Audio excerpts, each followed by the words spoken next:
Hello everyone! Card games are and always be close to my heart as I've spent a lot of time playing them. I remember some of them as good and some as bad. In what category cards falls into? Let's find out.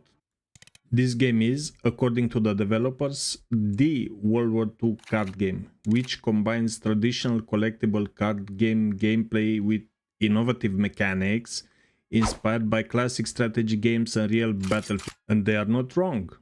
This is the World War II card game, and it's the only one of its kind. Don't know about the innovative part though. It has a few differences from Hearthstone and the like, but nothing groundbreaking. Front and back line mechanics, units have different roles and they interact differently with different units, and you need to pay operation cost if you want to attack or move a unit, on top of what you pay to deploy it. It's the usual free to play, to be honest, but I'll cover it anyway. You get gold by just playing the game. That's the free to play pleb currency. If you're poor, that's the only one you'll see. Diamonds, on the other hand, is the currency of good customers. That's what pro players use. You get a few here and there from the first levels of the progression track, but nothing special. It's only to tease you into buying them with real money. You get 100 diamonds, for example, for 10 euros. Those 10 euros will buy you 7 normal packs for 98 diamonds. And I don't recommend you buy those because they are shit in my experience. So there's the scammy practice within the game shop prices we see everywhere. Meaning you're just a tiny bit short of 8 packs. Only if you buy a little more, you get the point. The same 10 hard-earned euros will give you 2 officer packs and you have 16 diamonds to spare. You can buy with those another base pack if you want to waste money. Officer packs are decent, meaning you will always get something good out of them. On average, I think I have like 2 elite cards out of 10 packs or so. Maybe 3, and more than 5 special cards. You get all other goodies in the shop, ranging from boosters for more XP to cosmetics, emotes to be a prick to others with style, bundles which contains cards, campaigns and so on, but enough of this. In cards you play as 5 different nations: Germany, Britain, Soviet Union, USA and Japan, and 3 nations that you can select only as your ally: France, Italy and Poland. Any other nation can be your ally, by the way. You can field only 10 allied cards in a deck out of 40, and out of those 10 you can have everything but elite cards. Thank God for that. Every nation has a general theme. I will not cover that because it will take too long, but for example Japan has a lot of destruction effects. We'll elaborate on those effects in a bit. What destruction means: the unit, when destroyed, has an effect that can range from summoning another unit to destroying an enemy unit or dealing damage to the enemy HQ or shuffling kamikaze cards into your deck. Japan has a lot of things that when they go boom, they hit your face. I see them like a good old Murloc deck from Hearthstone combined with something with a lot of death rattles. We have 4 rarities in the game: standard, of which you can put 4 in the deck; limited, you can only have 3 of those; special with 2, and you guessed it, elites with 1. Infantry, artillery, tanks, fighters, bombers, orders, those are spells from Hearthstone, and countermeasures, which are cancer. I mean, those are the secrets from Hearthstone. And they work exactly like those. No, I'm kidding, guys. Devs wanted to innovate on countermeasures. They had a stroke of genius and made them cost way too little credits for their power. And on top of that, you can't easily see when the opponent plays one, so you have to guess constantly and watch the credit counter on their turn, because if you don't, you are yeah, Good card design, guys. Keep up the good work. There's Ambush, Blitz, Fury, Deployment, Smokescreen, Pin, and Trigger. There are also cards that when deployed or played give you extra credit slots. That's Ramp Druid from Hearthstone. Or cards that give your HQ extra defense. That's just plain healing. Cards can also be buffed, so you can go tall and cry when your beefy unit gets insta-killed by an enemy order or deployment effect, or even better, a countermeasure. Or you can go wide and cry when your opponent nukes everything into oblivion. Yeah, this game has nukes. That's a big plus from me. Almost all of this sounds good, right? Well, yeah, sounds great, looks good and plays smooth. You have good variation in those nations to keep you entertained for a long ass time. If you are a lunatic that wants to play for 500 hours to make a single competitive deck without paying, that is. Or burn through your hard-earned money with a rate that would make MC Hammer jealous. This could be alleviated by devs increasing rewards from playing or reaching certain milestones. You can get 10 gold every 3 wins, and there's no cap on that.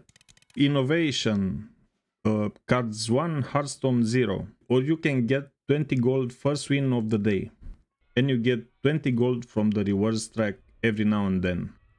That's some sort of battle pass, but you see, it's free. How's that a battle pass then? Well, I'm glad you asked. After a certain point, your progress into that specific nation's track turns to... So you have a convenient link to a shop item that increases your experience, so you progress at a decent speed. And that costs money, of course, because you know, innovation. You can also earn some gold daily with a mission that gives 50-60 gold, and you can reroll it if you don't like it, once every day. I also forgot to mention you can craft cards with wild cards that come by opening packs and reward tracks. They are mostly nation specific, but you can get different generic wild cards that are used to craft cards in whatever nation you fancy. The juicy wild cards you want, of course, are the elite ones. That's mostly the limiter when it comes to your deck power. There are decks that are friendly to the poors, but some of them are filled with elite and special cards, because guess what? There's no f***ing limit on how many you can slam into your deck. The only limit is the amount of elite cards your nation has, and soon, when more sets are released, the limit will be your 40 card deck. But hey, maybe they introduce some sort of consumable in shop that increases the limit to 50 for good paying customers. Innovation, guys. Blizzard are stupid for putting all kinds of limits in place or rotating sets to limit stupidly imbalanced interactions. Not these devs, they like to innovate. Take for example Russia. That's the only nation I play, by the way, for some reason. Because I like control decks, and that's what I started with. They have a whopping 27 elite cards. Just imagine playing with your starter deck and seeing all those cards slamming your HQ and units. A special or elite card has always some cool effect attached to it. You just can't compete without those. I mean, if every card I play kills one of your unit outright, or in some cases wipes your board, then you still have to pass a beefy body with guard sometimes. That's taunt in Hearthstone, by the way. Innovation. What kind of black magic MLG player 500 HQ you have to be to beat me?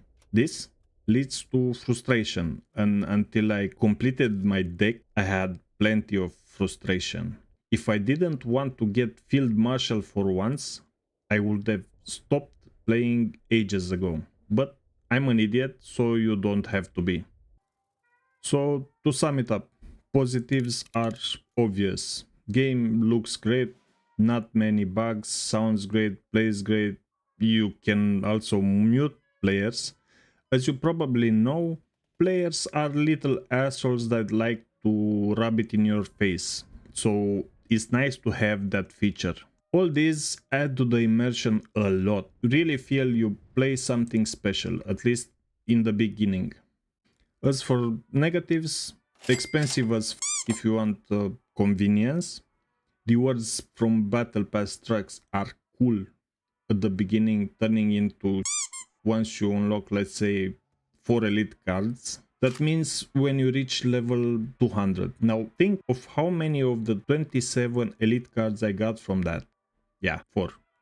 Secrets, I mean countermeasures, as described earlier, are pure aids. The game has too many cards and ways to reduce cards to 0 credit cost with Blitz and or Fury, making some for-turn kills possible.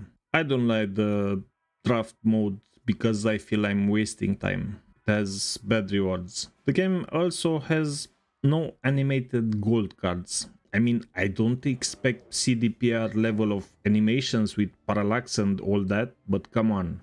Some particles, clouds, birds flying, smoke rising, fire burning. It's pretty damn easy to make. And no balance patches, meaning the meta is stale as I only saw one of those and was too little to change much. When are developers going to stop sabotaging their company growth while developing these kinds of PC games? I guess when enough of us vote with the wallet. I have to give this game a whooping 2.5 out of 5. Pains me to do it because I like a big portion of it. But if I give it more than 2.5, it means I recommend this game, but I don't. It's like devs tried to make an original game and they just stopped giving a shit halfway through. Balance it and it becomes 4 out of 5 easy, even more. My suggestions are balance credit cost of units and countermeasures. Add limits on elite cards like Gwen did. Stop innovating where you don't need to be innovating. Add set rotations so you limit stupid interactions even more. Balance patches every month or two. This is pretty much it. See you.